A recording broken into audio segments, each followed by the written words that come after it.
여러분 안녕하십니까. 조철희 박사의 통통통 유통, 물류통, 글로벌통 시간이 왔습니다.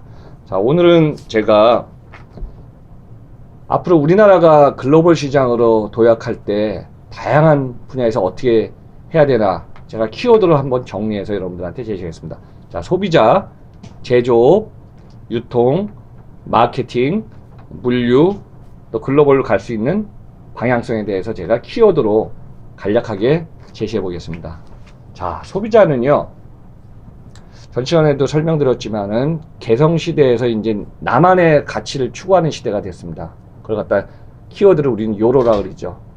그러니까 요로 시대에 결국은 나의 시간과 나의 구매 선택, 또 나의 모든 리조트 이걸 갖다가 어느 정도는 내가 중심이 되고 싶어 하는 사회로 좀 가고 있는 것 같습니다. 그래서 이걸 갖다가 나만의 가치지향 시대로 흐름이 가고 있기 때문에 최근에 뭐 국내만 계시는 분도 있지만은 또 해외로 다니는 분들이 너무 많잖아요. 그래서 우리가 해외여행 갈 때 처음에 어떻게 하죠? 언어가 안 되고 모르면 단체 여행 갔는데 단체 여행은 너무 집단 행동을 해야 너무 힘드니까 그 다음부터는 어느 정도 언어가 되면은 3, 3, 5, 2명, 3명 친한 친구끼리 한 팀 가갖고 또 이렇게 여행 가지 않습니까?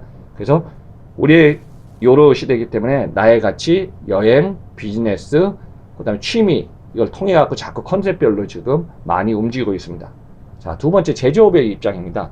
자, 우리나라 제조업은요, 제가 볼 때 벌써 뭐 5년 전부터 국내 소비는 줄고 있고 제조업은 소비가 커지는 이머징 마켓 쪽으로 갈 수밖에 없습니다. 그래서 동남아시아, 또 앞으로 이제 인도 시장, 또 10년, 20년 후에 이제 아프리카까지 시장이 열리기 시작하니까요. 그러면은 우리 시장의 제조업들은 벌써 소비가 커지고 안정된 쪽으로 계속 좀 갈 수 있을 밖에 없습니다. 그러다 보니까 물건을 만들 때 옛날처럼 20년, 30년쯤 물건 만들어서 뭐 프로모션에서 물건을 팔던 시대가 아니기 때문에 지금은 물건을 갖다가 과잉 생산해서 만들 수도 없기 때문에 계획 생산 아래 적정 재고를 가져가야 됩니다. 그래서 이거는 뭐 전문 용어로는 우리가 S&OP, Sales and Operational 뭐 물류 용어를 쓰고 있지만요. 결국은 물건을 갖다가 잘 만들어서 팔리는 걸 갖다가 구매 동향을 예측해서 소비자의 상황도 파악해서 재고량을 줄이는 게 제조기업의 앞으로의 중요한 가치인 것 같습니다. 그리고 이제 소비 시장이 자꾸 마켓이 어디로 가죠?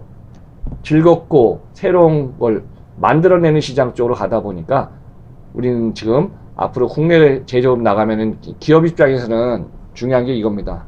국내 전문 인력, 유능한 전문 인력들을 자꾸 해외에 보내갖고 전문화 시켜야 돼요. 또 물론 이제 해외 현지화도 시켜야 되지만은 우리 우수한 인력이 국내뿐만 아니라 해외로 나갔다 들어왔다 나갔다 들어왔다 하면서 자꾸 많은 경험을 하고 많은 의사결정을 할 수 있는 이런 눈높이를 높이는 게 중요할 것 같습니다. 자, 세 번째 유통입니다. 유통시장은요 뭐 대형 점포뿐만 아니라 온라인 시장이 너무 불붙어 갖고요 지금 과다 경쟁 시대입니다. 그래서 이제 제가 이런 얘기 하겠습니다. 과거에 일본도 그랬고요. 대형마트도 어느 정도 되면요.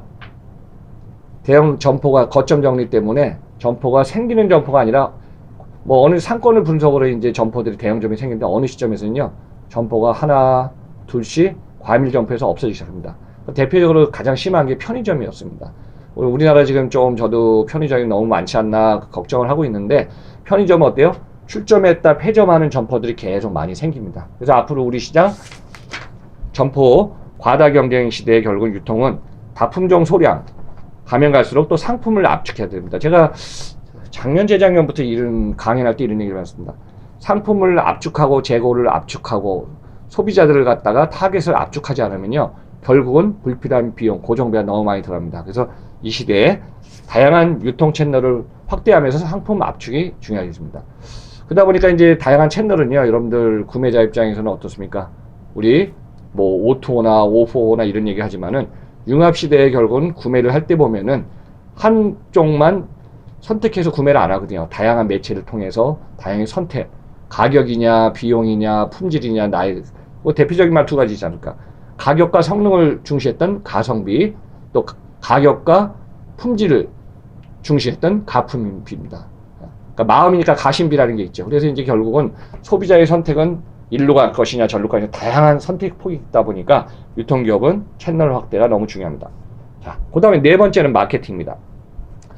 사실 요즘 이제 마케팅 하다 보면 마케터들의 역할이 너무 힘들어졌을 거예요. 왜냐? 요즘 이제 우리나라도 뭐예요, 그 일개보가 잘 맞기는 하는데 갑자기 날씨가 좋다가 비가 오면 어떻죠? 사람들이 안 나가요. 다 어디겠죠? 다 온라인이나 또 이제 스마트폰으로 주문해갖고 다 집까지 배달시키지 않습니까? 그러다 보니까 앞으로 마케터들도 과거에는 이제 제조업 주도에서 갔는데 물건을 이제 생산하는 제조업 주도에서 유통기업이 많고 대형 점포가 많다 보면요. 규모의 경제다 보니까 다점포화를 되면요. 과거에 중요한 게 뭐냐면 그만큼 바잉 파워가 있었어요. 그래서 바잉 파워를 제조업한테 가격이니 여러 서비스 조건을 받았는데 지금은 온라인 쪽으로도 또 확산되다 보니까 앞으로 제조업에서 소비 중심으로 급격히 우리나라 지금 변하고 있습니다. 그러다 보니까 여기 마케터들이 예측할 게 여러 개 있습니다. 첫째, 계절적인 요인을 예측해라. 둘째, 기후 현상을 예측해라. 갑자기 최근에 미세먼지 너무 심각하지 않습니까? 미세먼지 마스크가 예측이 안 될까 동이 났어요. 사러 갈래도 없던 시기였었죠. 또 인구를 예측하면서라. 인구 연령 분포가 왜 중요하냐면요. 인구 연령 분포의 소비의 취향에 따라서 이게 다 달라지거든요. 상품. 그래서 이제 인구. 또 하나 요즘 가면 갈수록 걱정하는 게 뭐냐면 자연재해입니다. 우리나라도 태풍이나 또 그다음 지진 예상 외에 이런 상황이 많이 벌어지기 때문에 그런 것들을 마케터들은 또 마케팅은 예측을 해야 될 것으로 보입니다. 자, 다섯 번째. 물류입니다. 물류 같은 경우는 가장 기본적인 게 이겁니다. 정량, 적재, 적소입니다. 적당한 양을 적재한 타이밍에 적당한 장소에 갖다 주는 거거든요. 이게 뭐 말은 쉽지만 이렇게 쉬운 건 아니거든요. 근데 이 부분을 갖다가 잘 컨트롤해서 조정하지 않으면요. 물류도 비용이 많이 발생합니다. 그래서 이제 앞으로 물류에는 정량, 적재, 적소의 가치 제공하고 아까 유통도 상품 압축 아닙니까? 물류도 재고 압축을 해야 되는 시기가 왔습니다. 자, 여섯 번째입니다. 글로벌로 나가야 되기 때문에 우리는 비즈니스, 여행, 또 문화체험 다양한 것을 통해 갖고 해외로 나갔다 들어와서 허브앤스포크 방식으로 계속 우리나라 한국을 축으로 방사선처럼 쫙쫙 뻗어나가야 됩니다. 그 다음에 어떻게 했죠? 소비의 가치, 기술의 가치, 또 노하우의 가치. 그래서 전 세계가 한국으로 들어올 수 있는 날이 있으면 이게 최고의 행복한 날이겠죠. 그래서 이제 글로벌을 하다 보면요. 기업도 개인도 이제 여행 가서 또 거기다가 현지 주재원 하다가 또 정착하신 분도 있고 제조업도 마찬가지지만은 글로벌 쪽으로 나가서 현지화 시키는 겁니다. 그래서 그 옛날에 이제 글로벌하고 로컬리제이션을 갖다 합성해서 글로컬리제이션이라고 표현한 적이 있거든요. 그래서 이제 앞으로 그런 시대가 계속 진행될 것으로 보고 있다. 자, 우리나라 제가 강조했지만은 인구는 5년, 10년 안에 줄어들기 시작합니다.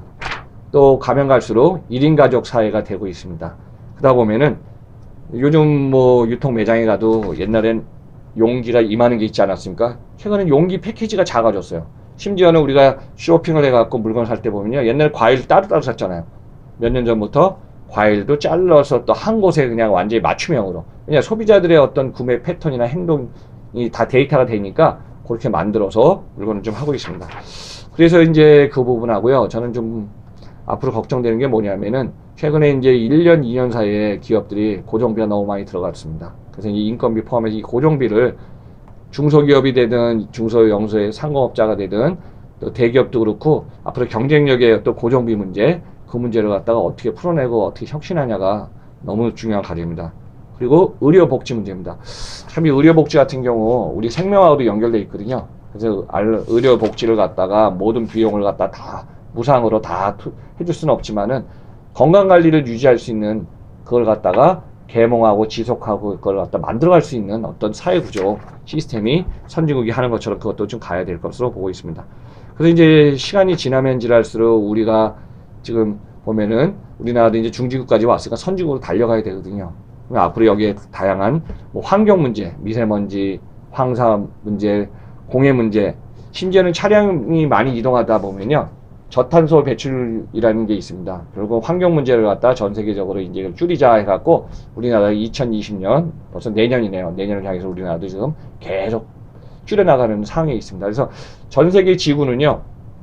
제가 전 시간에 말씀드렸지만은 전 세계 지구는 올해 7천만 명이 늘어나서 76억 명이 살고 약 200여 개의 국가가 있습니다. 그 중에서 이제 가장 큰 게 어디죠? 아프리카가 53개국이 아프리카 하나에 이쪽에 있습니다. 또 유럽, EU-연합이 27개국이 EU-연합으로 형성되어 있습니다. 그러다 보니까 여기에서 이제 한국, 일본, 중국, 우리를 이걸 갖다가 이제 동북아시아라고 합니다. 그래서 동북아시아에 특히 이제 중국이 시장 규모가 당분간은 계속 커지다 보니까 중국을 중심으로 해서 동북아시아의 소비, 물량, 또 이동, 거점은 계속 커질 것으로 보고 있습니다.